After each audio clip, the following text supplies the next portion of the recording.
โตภะคะวาพุทธังภะคะวันตังอะภิวาเทมิสวากขาโตภะคะวะตาธัมโมธัมมังนะมัสสามิสุปฏิปันโนภะคะวะโตสาวกสังโฆสังฆังนะมามินะโมตัสสะภะคะวะโตอะระหะโตสัมมาสัมพุทธัสสะ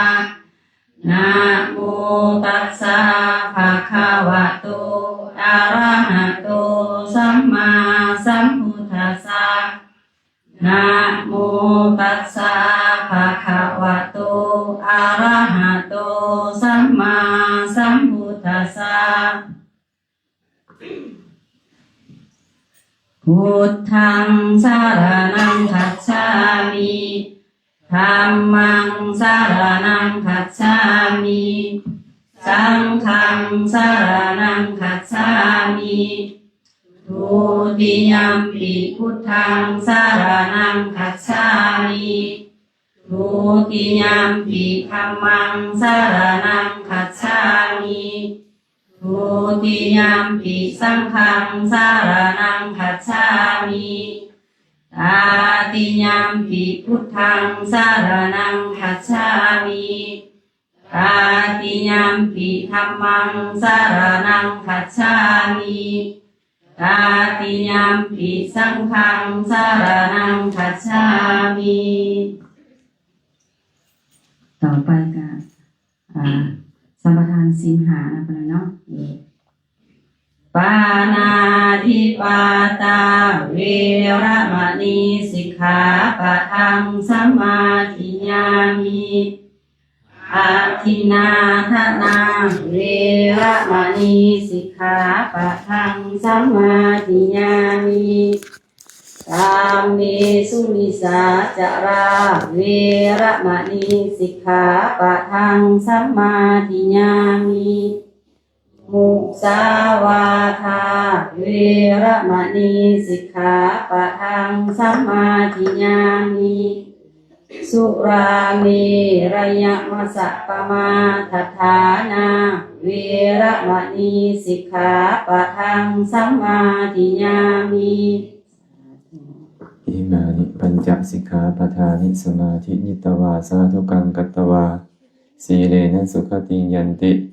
สีเลนะโภคสัมปทาสีเลนะนิพุติยันติตัสสมาสีลังวิโสทะเยสาธุพันเตสาธุ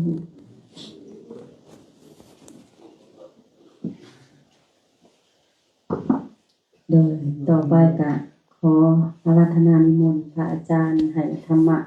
เป็นทานแก่พวกน้อยในการใช้ชีวิตประจำวันเนาะเนาะ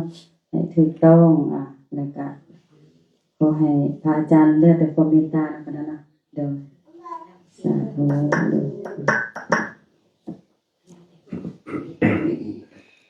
ตาปิดอย่างนี้ขอโอกาสครูบาอาจารย์กล่าวธรรมะจากเล็กน้อยนะโมตัสสะภะคะวะโตอะระหะโตสัมมาสัมพุทธัสสะนะโมตัสสะภะคะวะโตอะระหะโตสัมมาสัมพุทธัสสะนะโมตัสสะภะคะวะโตอะระหะโตสัมมาสัมพุทธัสสะ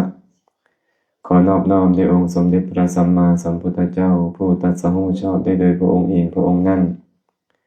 ขอนอบน้อมแด่พระธรรมอันเป็นธรรมที่พระผู้มีพระภาคเจ้าพระองค์นั้นบูชาแล้วเป็นธรรมที่นำสัตว์ผู้ถึงพร้อมด้วยวิชชาและจรณะออกจากทุกข์ขอนอบน้อมแด่หมู่พระอริยสงฆ์ผู้ดำรงอยู่ในมรรคและผลผู้สมบูรณ์ด้วยคุณมีศีลเป็นต้นขอการครูบาอาจารย์กล่าวธรรมะขอความสุขความเจริญจงบังเกิดมีแก่ญาติธรรมเมื่อสุขสุคนที่สละเวลามาพร้อมกันเจริญกุศลในสองภาคเช้าของมื้อนี้ลำดับต่อไปพวกเราร่วมกันฟังธรรมตามสมควรภะคะวะโตตัสสะนะสัง ทิฏฐิอัตถกุทาจนังสังคัสสะอุปทานัสสะสัทธัมมัสสะวนาสัจจาอธิสีลังสิกขมาโนสัทธัมมัสสะวะเนรโตตินนังธัมมานามาติโตหัตถะโกอวิหังคโต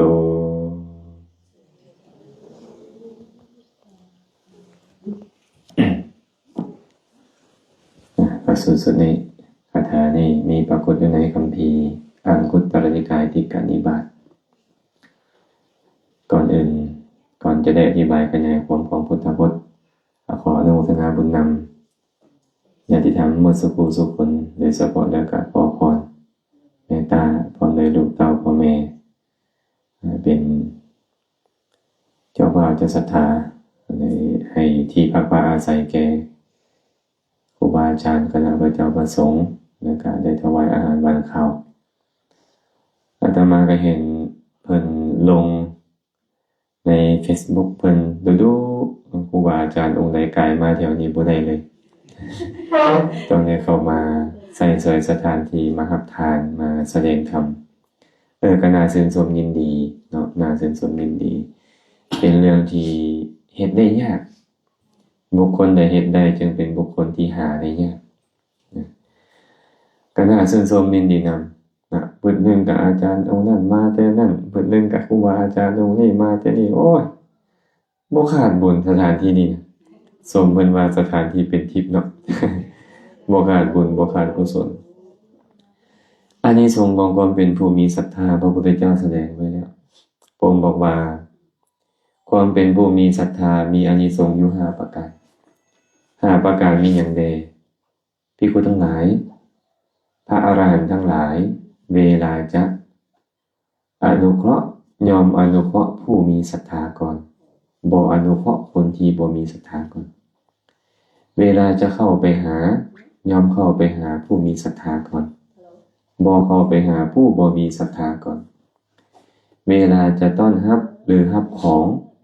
ก็ต้องต้อนรับหรือรับของของผู้มีศรัทธาก่อนบ่รับของของผู้บ่มีศรัทธาก่อนเวลาจะแสดงธรรมก็แสดงธรรมให้คนมีศรัทธาฟังก่อนบ่แสดงธรรมให้คนบ่มีศรัทธาฟังก่อนและสุดท้ายบุคคลผู้มีศรัทธาหลังจากแตกกายทำลายแล้วยอมเข้าถึงสุคติโลกสวรรค์5ประการนี่แหละเป็นอานิสงส์ของความเป็นผู้มีศรัทธากันตัวเฮานี่แหละฮู้เองถึงแม้พระพุทธเจ้าจะบ่ได้ตรัสพระสูตรนี้ไว้หรือเฮาบ่คันได้ฟังมาก็ตามเฮาฮู้เองแม่นบ่ยุคนี้หาพระอรหันต์บ่ได้ก็จริงแต่ครูบาอาจารย์ในสถานที่ต่างๆฮู้ว่าโอ้พ่อพรเมตตามีศรัทธาเพิ่นก็เข้าไปหาเมื่อเข้าไปหาแล้วก็มีการเจริญกุศลนานาประการบ่ว่าจะเป็นการต้อนรับขับสู้บ่ว่าจะเป็นการถวายทานการฟังธรรมเป็นต้นก็เกิดขึ้นสำหรับผู้มีศรัทธาฉะนั้นเราเองก็จึงชื่อว่าเป็นผู้หนึ่งที่เป็นผู้มีศรัทธาเป็นบุคคลผู้หาได้ยากแต่ว่าการกระทำกุศลอย่างใดอย่างหนึ่งนี่เนี่ยบางครั้งบางคราวนี่เนาะตอนที่เฮ็ดได้ก็ยังดีไปแม่นบ่บางครั้งบางคราวอยากเฮ็ดบ่ได้หลายๆคนเป็นแบบนี้แต่หลายๆคนนี่กำลังเฮ็ดได้กำลังมีความฉันทะพอใจในการเฮ็ดแต่ก็ปรากฏว่าหมดวาระคำว่าหมดวาระก็คือต้องละโลกนี้ไปอาตมานึกถึงอุบาสกคนหนึ่งเราชื่อว่าหัตถกะอุบาสกคนนี้นี่นะพระพุทธเจ้าบอกว่าเรามีธรรมอันน่าอัศจรรย์อยู่8ประการ8ประการมีอย่างใด1เป็นผู้มีศรัทธา2เป็นผู้มีศีล3มีหิริ4มีโอตตัปปะ5มีสุตตะ6มีจาคะ7มีปัญญาและ8เป็นผู้มีความปรารถนาน้อยผู้ใดก็อยากเข้าไปหาอุบาสกคนนี้พระพุทธเจ้าตรัสแบบนี้แล้วพระภิกขุนี่บิณฑบาตก็ต้องแวะเข้าไปเฮือนเราไปถามเราแม่นแท้บ่พระพุทธเจ้าบอกเจ้ามีคุณธรรมแบบนี้ พระภิกขุก็เข้าไปหาแล้วหัตถกะอุบาสกนี่นะปกติแล้วเรามีบริวารอยู่500หลายคนพวกเขาหลายอยู่เลยเนาะ มีบริวารอยู่500เข้าไปเฝ้าพระพุทธเจ้าเรื่อยๆแต่ปรากฏว่าบริวารของเรานี่นะถึงมีหลายปานนั้นบ่ทะเลาะบ่แว้งกันบ่โต้บ่เถียงกันเข้ากันได้เหมือนน้ำและน้ำนมลองคิดเบิ่งคนเฮานี่อัน10คนไปนำกันโอ้ยมันคนละทิศคนละทางเลยบ่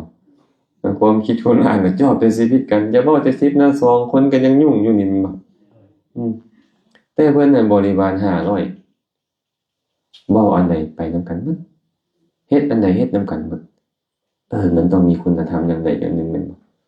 เราก็พาบริวาร500ของเราเข้าไปเฝ้าพระผู้มีพระภาคเจ้าพอเข้าไปเฝ้าพระผู้มีพระภาคเจ้าแล้วถวายบังคมพระผู้มีพระภาคเจ้าก็ถามว่าหัตถกะเอ้ยเจ้านี่นะดูแลจังได๋บริหารจังได๋บริษัทของเจ้านี่ตั้ง500เป็นหยังคือบ่ผิดป้องต้องเถียงกันเลยคือเข้ากันได้ดีเราก็เลยบอกว่าข้าแต่พระองค์ผู้เจริญพระผู้มีพระภาคเจ้าได้แสดงสังฆะวัตถุ4ประการเอาไว้สังฆะวัตถุ4ประการมีอย่างใด 1. การให้ปัน 2. การเว้าจาแต่ถ้อยคำที่อ่อนหวาน 3. การประพฤติแต่สิ่งที่เป็นประโยชน์ต่อกัน 4. การมีตนเสมอกันข้าแต่พระองค์ผู้เจริญพระผู้มีพระภาคเจ้าได้ตรัสสังฆะวัตถุ4ประการนี้เอาไว้ข้าพระบาทยอมสงเคราะห์บริษัทของข้าพระบาทด้วยธรรม4ประการนี้ข้าแต่พระองค์ผู้เจริญข้าพระบาทนี้ฮู้ว่าบุคคลนี้ต้องการการแบ่งปันข้าพระบาทยอมแบ่งปันเขาข้าพระบาทฮู้ว่าคนนี้ต้องการคำเว้าที่อ่อนหวานข้าพระบาทยอมให้วาจาที่อ่อนหวานข้าพระบาทฮู้ว่าคนนี้เขาต้องการสิ่งที่เป็นประโยชน์ข้าพระบาทยอมเว้ายอมเฮ็ดแต่สิ่งที่เป็นประโยชน์ต่อเขาข้าพระบาทนี้ฮู้ว่าบุคคลนี้ต้องการความเป็นกันเองต้องการความมีตนเสมอข้าพระบาทก็ประพฤติตนเสมอเขาข้าแต่พระองค์ผู้เจริญอีกอย่างหนึ่งข้าพระบาทนี้เป็นคนมั่งมีเป็นคนมั่งคั่งร่ำรวยเพราะฉะนั้นคำเว้าของข้าพระบาทยอมเป็นคำเว้าที่น่าเชื่อถือผู้ใดก็ยอมถือเอาตามนี่แหละข้าพระบาททรงเคราะห์เขาแบบนี้บริษัทของข้าพระบาทจึงถูกต้องปรองดองกันดีแม้แต่มีบริวารใหญ่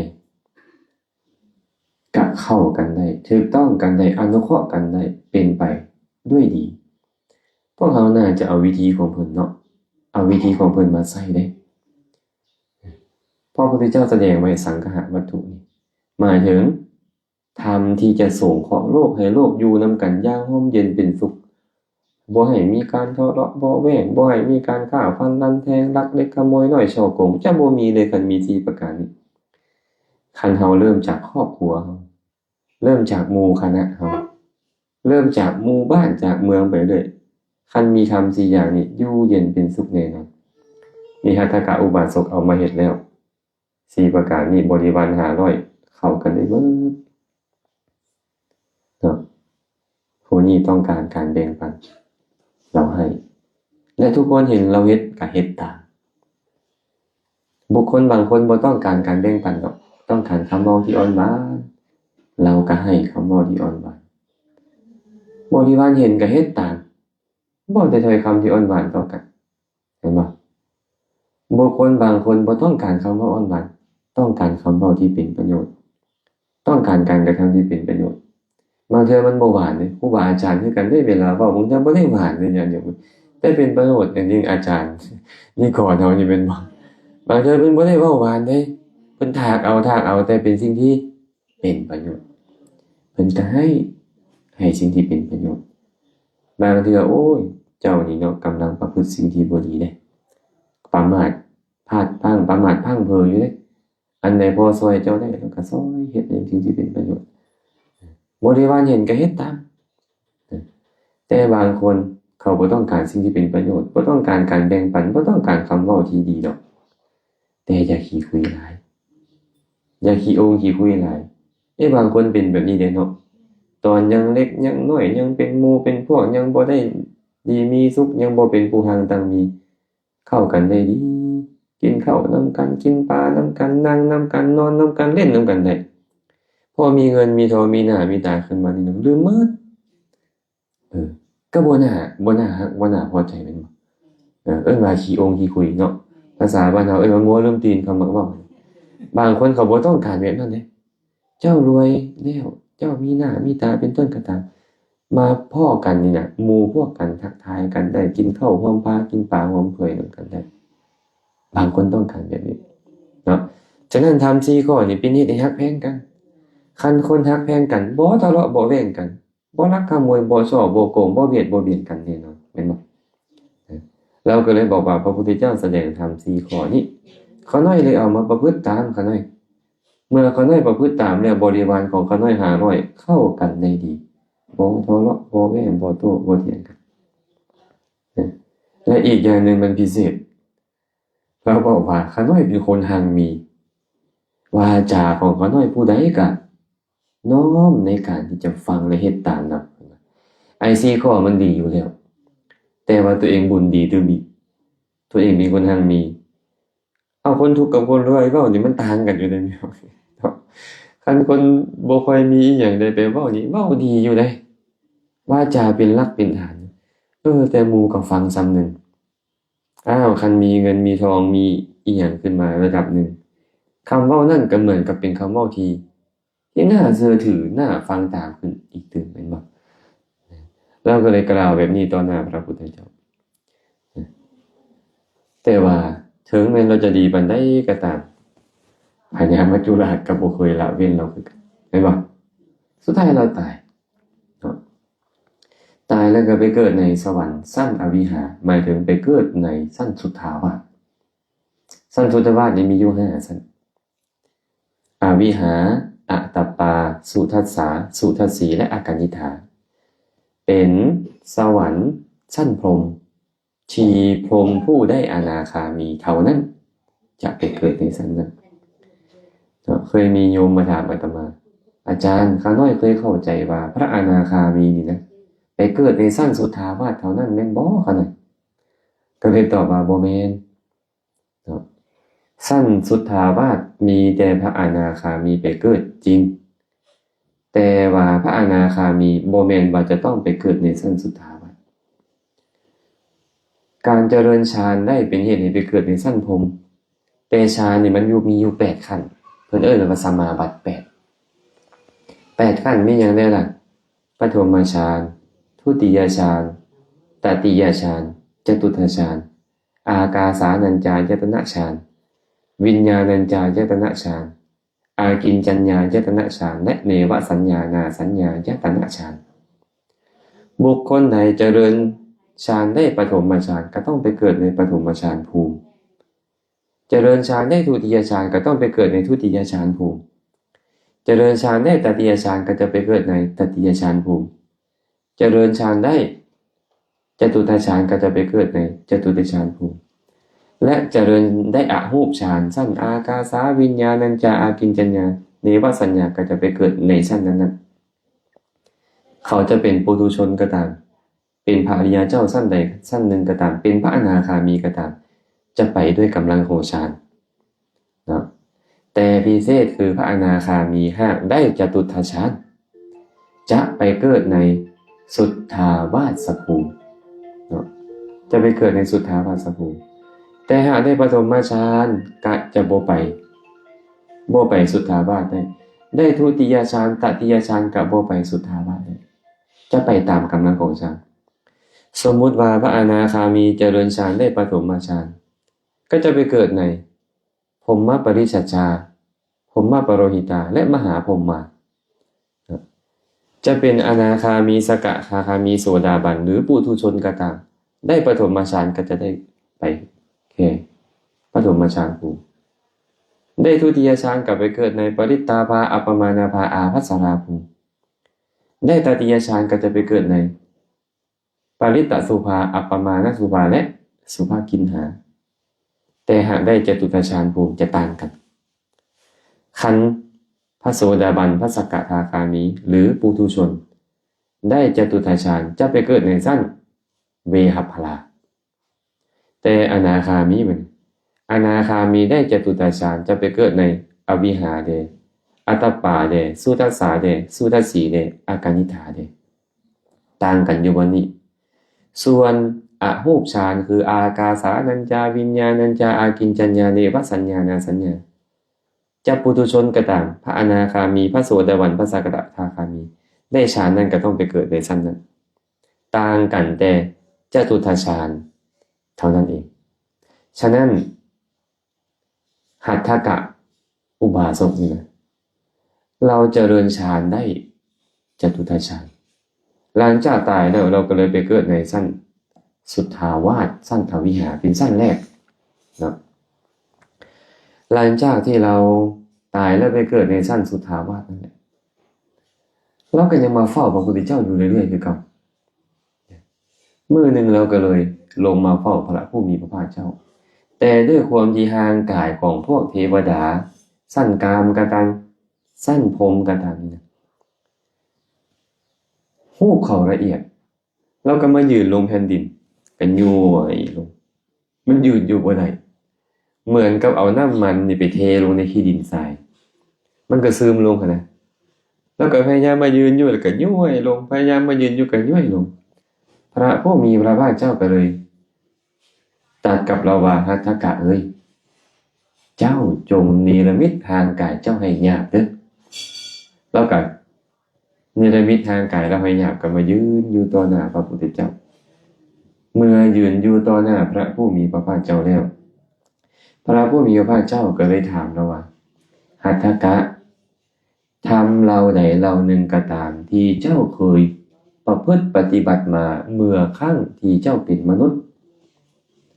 ทำเรานั่นเจ้ายังประพฤติอยู่บ่เพิ่นก็ถามว่านะ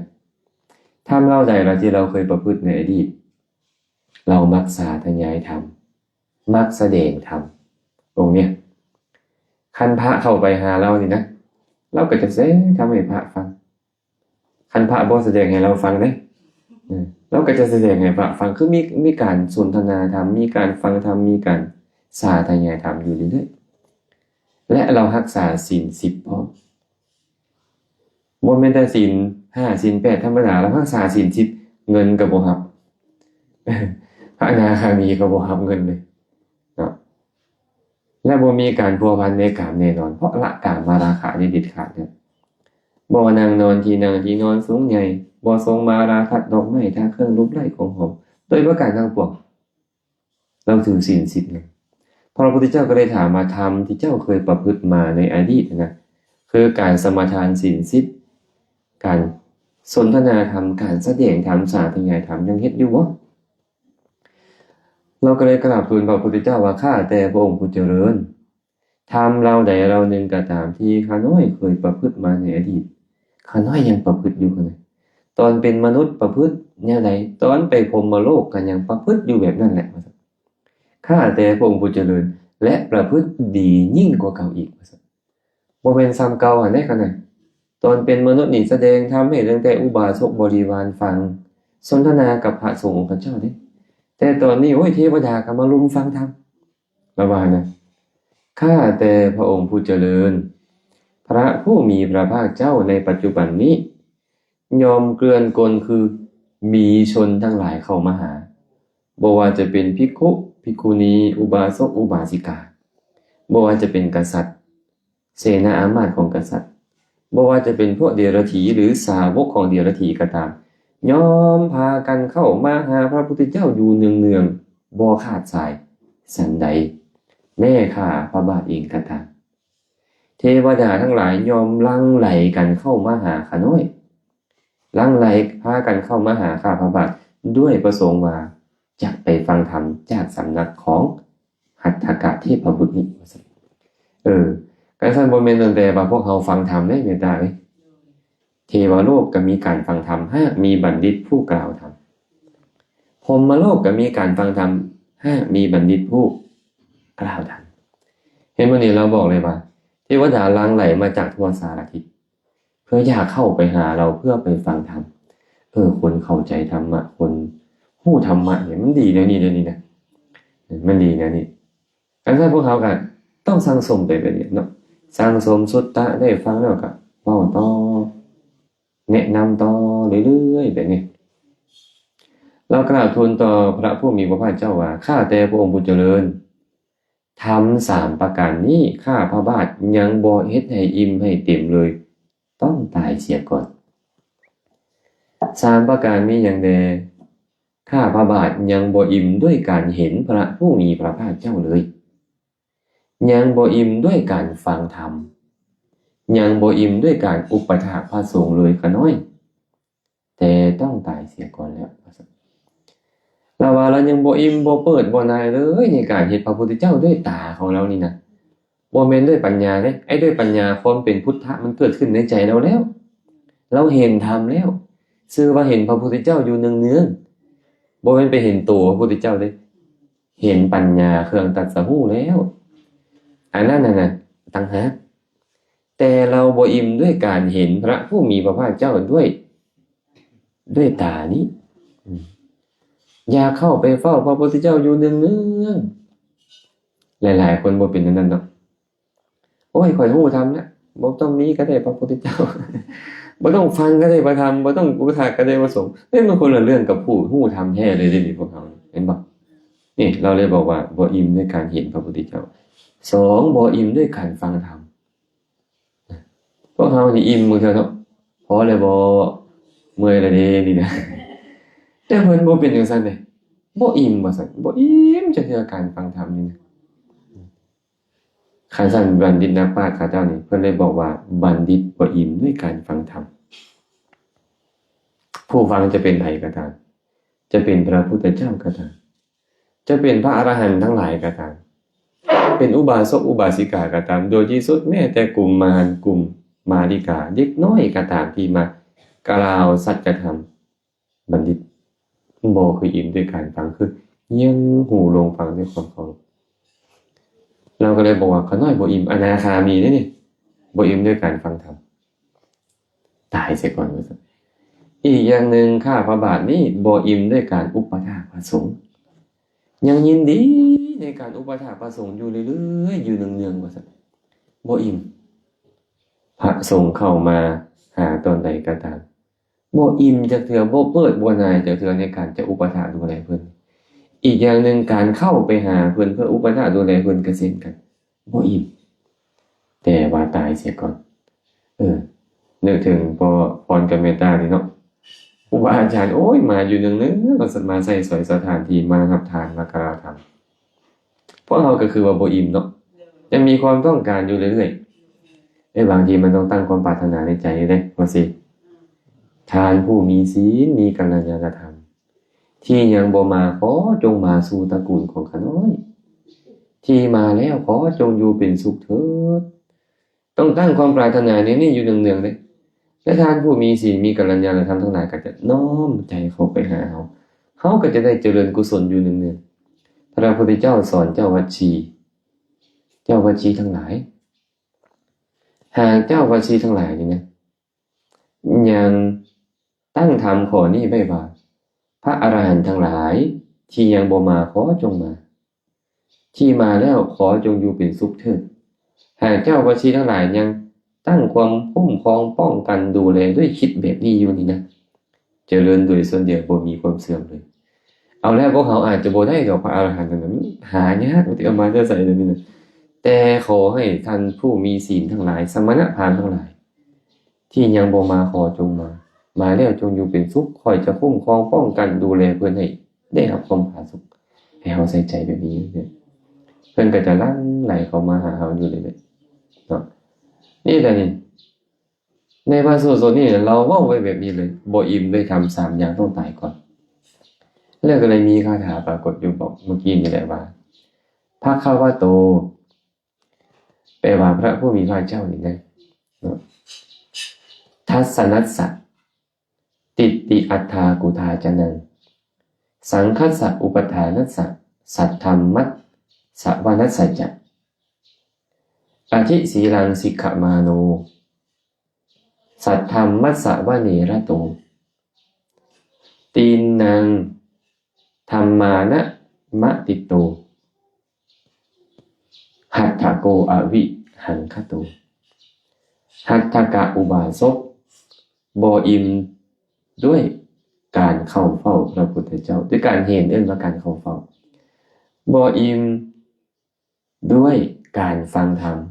บ่อิ่มด้วยการอุปถากประสงค์ยังบ่อิ่มด้วยธรรมสามอย่างนี้เลยหัตถกะอุบาสกนั้นเป็นผู้ศึกษาอยู่ในอธิศีลคำว่าอธิศีลก็คือศีลที่เป็นปัจจัยแก่สมาธิศีล10ของเรานั่นแหละยินดีแล้วในการฟังธรรมบ่อิ่มด้วยธรรม3ประการนี้เข้าถึงอวิหาผมแล้วว่าซั่นยังบ่อิ่มเลยแต่ถึงเจ้าอิ่มหรือบ่อิ่มก็ตามพญามัจจุราชนี่นะเที่ยงธรรมที่สุดบ่กินศีลบนเพิ่นนี่นะบ่คือพวกเขาถึงกับบางเทื่อก็ยังลำเอียงเข้าข้างซ้ายลำเอียงออกข้างขวามีบ่บางเทื่อผู้นี้หยิบยื่นอันนี้หน่อยนึงผู้นั้นหยิบยื่นอันนั้นนิดนึงก็ลำเอียงไปแล้วแต่พญามัจจุราชบ่มีความลำเอียงโดยประการทั้งปวงบ่มีความลำเอียงเลยเนาะพาชีวิตของหัตถกะไปแต่ว่าเพิ่นได้ประโยชน์สูงสุดของเพิ่นแล้วคือเพิ่นบรรลุมรรคผลนิพพานแล้วและเพิ่นเพียงแท้ที่จะปรินิพพานอยู่สุทธาวาสนะพวกเราเคยได้ยินเนาะคำว่าพระอริยบุคคล4จำพวกพระพุทธเจ้าบอกว่าสมณะ4จำพวกมีในธรรมวินัยนี้สมณะที่1สมณะที่2สมณะที่3สมณะที่4มีในธรรมวินัยนี้สมณะที่1เป็นจังได๋บุคคลผู้ละสักกายทิฏฐิวิจิกิจฉาสีลพัตตปรามาสว่าสมณะที่1ได้แก่โสดาบันสมณะที่2คือผู้กระทำราคะโทสะโมหะให้เบาบางลงได้แก่สกทาคามีสมณะที่3ผู้กำจัดกามราคะและพยาบาทได้ว่าอนาคามีสมณะที่4คือผู้กำจัดสังโยชน์เบื้องสูง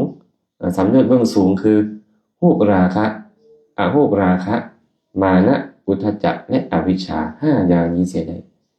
ว่าสมณะที่4ได้แก่อรหันต์พระอรหันต์นี่บ่มีการเกิดแน่นอนเห็นบ่ตัดไปเลยพระอรหันต์บ่มีการเกิดแล้วแต่พระโสดาบันยังมีการเกิดอีกแต่ก็มีอยู่3ประเภทเนาะเอกพีชีเขามาได้ยินเพิ่นบอกเอกพีชีเอกะแปลว่า1พีชีแปลว่าเสื้อพืชนะเสื้อเนาะมีเสื้ออีกข้างนึงเป็นเอกพีชีโกลังโกละแปลว่าจากตระกูลสู่ตระกูลต้องเกิน2ขึ้นไปจังว่าเกิน1ขึ้นไปขอไปตั้งแต่2ขึ้นไปจังจากตระกูลนี้สู่ตระกูลนั้นว่าโกลังโกละแต่บ่เกิน6สัตตคัตตุปรมะแปลว่ามี7ชาติเป็นอย่างยิ่งก็คือมีชาติที่7เพิ่นเนี่ยเนาะนี่ว่าโสดาบัน3ประเภทแต่บ่เกิน7ชาติแน่นอนเกิดอีกก็บ่เกิน7ชาติสกทาคามีบัดนี้เนาะมาสู่โลกนี้อีกครั้งเดียวมาจากสกิงบอกเองว่าบ่เป็นเทวดาคราวเดียวกันอันนั้นแปลผิดมาจากสกิงบอกเอวะสกิงแปลว่าครั้งเดียวเอวะแปลว่าเท่านั้นแต่ภาษาบาลีมีการแปลงนิกหิตสระอิงนี่มันจะมีนิกหิตอยู่ก็เลยแปลงนิกหิตนั้นเป็นโตทะก็เลยเหลือสกิเทวะแต่เวลาแปลภาษาบาลีต้องตัดบทออกเป็นสกิงบอกเอวะแปลว่ามาสู่โลกนี้ครั้งเดียวเท่านั้นจะปรินิพพานบางคนอาจจะตั้งคำถามว่ามันต่างจากโสดาบันประเภทเอกพีชีแนวไหนเอกพีชีนั่นละกิเลสได้3อย่างเท่านั้นแต่สกิเทวะตัวนี้ละกิเลสที่โสดาบันยังละบ่ได้ราคะโทสะโมหะที่มันหนักหนานี่เบาบางลงแล้วและ และมาสู่โลกนี้คราวเดียวจะเป็นพระอรหันต์แต่เอกาพิชีนี่นะยังแค่โสดาบันอยู่นะกิเลสยังเต็มคือเก่าต่างกันอยู่ที่กิเลสเนาะส่วนอนาคามีได้ปะเนี่ยอนาคามีแปลว่าผู้บ่มาโดยปกติมาจากนะบวกอาคามีอาคามีแปลว่าผู้มีปกติมาสู่โลกนี้อีกคำว่าโลกนี้หมายถึงกามาวจรมาสู่ความเป็นมนุษย์มาสู่ความเป็นเทวดาสร้างกามาวจรจาตุมดาวดึงยามาดุสิตมิมมานรดีปรนิมิตวสวัสดีอันนี้เอิ้นว่ากามาวจรสุขติอาคามีแปลว่าผู้มาสู่โลกนี้คือกามาวจรโดยปกตินะมาปฏิเสธก็เลยเป็นผู้บ่มาบัดนี้แต่ภาษาบาลีมีการแปลงนะเป็นอะนะเอาอะนะบวกอาคามีก็เลยเป็นอนาคามีแปลว่าผู้บ่มาสู่โลกนี้โดยปกติคือบ่มาสู่กามาวจรบ่มาเป็นมนุษย์แน่นอนคันบรรลุอนาคามีแล้วบ่มาเป็นเทวดาสั้นจาตุมดาวดึงยามาดุสิตนิมมานรดีปรนิมบ่มาแน่นอนแต่บ่เป็นเกิดครั้งเดียวเด้เราจะเข้าใจว่าพระอนาคามีนี้เกิดครั้งเดียวบ่แม่นพระอนาคามีนี่ยังเกิดหลายครั้งได้แต่จะเกิดในพรหมโลกเท่านั้นเข้าใจเนาะเพราะอนาคามีอยู่5ประเภทในบรรดา5ประเภทนั้นอนาคามีพวกหนึ่งคืออุทธังโสโตอากานิทคามีเคยได้ยินเนาะอุทธังโสโตอากานิทคามีแปลว่าผู้มีอากานิฐาภพเป็นที่สุดถึงเราจะเจริญฌานได้จตุตถฌานไปเกิดในชั้นอวิหาอนาคามีสุทธาวาสมีอยู่5ชั้นเลยอวิหาชั้นที่1อัตตปาชั้นที่2สุทัสสาชั้นที่3สุทัสสีชั้นที่4และอากานิฐาชั้นที่5หากว่าเขาเจริญฌานได้ปัญจมจตุตถฌานไปเกิดในอวิหาก็จะตายจากอวิหาแล้วไปเกิดในอัตตปาสุทัสสาสุทัสสีต่อไปจนไปเกิดเสื้อสุดท้ายในอากานิฐาภพแล้วจะปรินิพพานอยู่อากานิฐาภพบ่เกินนั้นนะเฮาก็เลยเอิ้นว่าผู้บ่กลับมาบ่แม่นว่าผู้บ่เกิดหลายเทื่อผู้บ่กลับมาคำว่าบ่กลับมาคือบ่แม่นว่าเราเหาะมาสู่โลกนี้บ่ได้บ่แม่นบ่กลับมาเกิดเห็นบ่เคยเห็นว่าคติกาละผมคติกาละผมเอาบริขาร8มาให้พระพุทธเจ้าออกบวชแม่นบ่ตอนเป็นพระโพธิสัตว์แล้วกลับมาพวกผมมาอาราธนาพระพุทธเจ้าให้เทศก็กลับมาแต่บ่ได้กลับมาเกิดอย่าเอาคำว่าบ่กลับมาเราบ่มาแล้วเราบ่มาแล้วปฏิเสธเลยบ่ได้เลยหมายความว่าบ่มาเกิดเนาะหัตถกะอุบาสกคนนี้คือกันตายไปแล้วก็ไปเกิดในชั้นสุทธาวาสแต่เกิดอยู่ในชั้นอวิหาบ่แน่คันอินทรีย์เราแก่กล้าแล้วก็จะปรินิพพานเป็นอสังขาระปรินิพพายีเป็นสสังขาระปรินิพพายีอุปหัจจะปรินิพพายีอันนั้นแล้วแต่อินทรีย์เราข้อมูลเขาอันเราเจริญกุศลต่ออย่างแห่งกล้าได้บรรลุเลยแต่บางพวกนี้นะเขาบ่ได้คนขวยหลายขนาดนั้นเขาก็ตายจากสั้นนี่ไปสู่สั้นใหม่จากสั้นนี่ไปสู่สั้นใหม่แล้วก็ปรินิพพานอยู่แต่เขาก็บ่ทุกข์แล้วเพราะเขาบ่มีความโกรธพวกเขานี่โกรธอยู่ทุกข์อยู่ตลอดเลยเป็นบ่แต่เขาบ่มีความโกรธเขาก็เลยบ่ทุกข์หัตถกะอุบาสกเพิ่นก็เลยมากลับมาหาพระพุทธเจ้านี่แหละแต่เกิดมากลับมาได้มีได้ชื่อของเพิ่นอนาคามีคือบ่กลับมาก็จริงแต่ว่าบ่กลับมาเกิดเพิ่นก็กลับมาเฝ้าพระพุทธเจ้าอยู่เนืองๆแล้วก็ได้มาสนทนากับพระพุทธเจ้าอันนี้เป็นพระสูตรหนึ่งที่หยิบยกมาเว้าในมื้อนี้จากชื่อให้รู้ว่าผู้ที่มีศรัทธาเนี่ยเขาบ่อิ่มด้วยการเห็นการเข้าเฝ้าพระพุทธเจ้าบ่อิ่มด้วยการฟังธรรมบ่อิ่มด้วยการอุปถากพระเจ้าพระสงฆ์คันหากว่าเขาอิ่มเขาเปิดเท่านายแล้วก็บอกตัวเองว่าค่อยบ่มีศรัทธาบางคนนี่เขาเจ้ามักเฮ็ดเนี่ยมักคิดแนวนี้ค่อยนี่นะค่อยฟังธรรมมาโดนแล้วค่อยปฏิบัติธรรมมาโดนแล้วค่อยบ่จำเป็นต้องเข้าไปหาพระเจ้าพระสงฆ์ค่อยบ่จำเป็นต้องฟังธรรมจากไผอีกแล้วแสดงว่าเขา เห็นทางสามแยกแล้วเข้าใจผิดเลยเวพระอานนท์พระสารีบุตรพระอานนท์เป็นโสดาบันพระสารีบุตรเป็นพระอรหันต์แต่เข้าไปขอฟังธรรมจากพระอานนท์เรื่อยๆเฮาคิดเบิ่งดูนี่นะเพิ่นเป็นจังได๋เพิ่นคือเป็นแบบนั้นพระพุทธเจ้านี่ถามพระอานนท์อานนท์มื้อนี้ไผเป็นธรรมกถึกพระนันทกะขะน้อยไปยืนฟังธรรมแต่หัวค่ำจนสอดแจ้งขนาดพระพุทธเจ้าเป็นคนแสดงธรรมหมดแล้วฮู้ธรรมหมดทุกอย่างแล้วแต่บ่อิ่มบ่เปิดบ่นายด้วยการฟังธรรมถ้าหากว่าพวกเขาเบื่อตอนไหนพวกสิบอกตัวเองเลยวิบัติแล้วคันได้ยินผู้ใดเว้าไว้นี่เขาวิบัติแล้วเนาะตั้งความกรุณาต่อเขาเลย